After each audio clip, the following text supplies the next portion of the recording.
নামানো শুরু করি সিঁড়ি দিয়ে যে যেভাবে পারে নামানো শুরু করে। আমরা 1 নম্বর বিল্ডিং, 4 নম্বর বিল্ডিং, 5 নম্বর বিল্ডিং, 7 নম্বর বিল্ডিং সব হয়েছে 9 থেকে সেকেন্ড ইয়ার পর্যন্ত। তারা আলহামদুলিল্লাহ মোটামুটি সবাই সুস্থ আছে। আমাদের ভবন নাম্বার 1 নম্বর বিল্ডিং, জি 8 তলা ভবন। আর বিমানটা পড়ছে আপনার হলো জুনিয়র সেকশনে, ক্লাস প্লে থেকে 8 পর্যন্ত। 100 থেকে 150 মিটার হবে, খুব একটা না। ভবন 7, 8, মোট 7টা বিল্ডিং।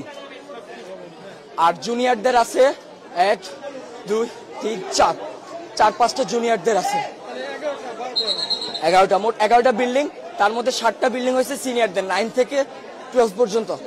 আর প্লে থেকে 8 পর্যন্ত আপনার সব ছোট ছোট বিল্ডিং। ঢুকতে কয়টা বিল্ডিং আছে, 1 তলা টিন শিটের। আবার একটু সামনে গেলে ক্যান্টিনের সাথে 3 থেকে 4 তলা। হ্যাঁ, ওখানে জুনিয়ররা থাকে। ছুটি হবে একটু পর, সবাই ছিল তখন তো এক সাইডে ছিল আমাদের বিল্ডিং। আহত না আমি।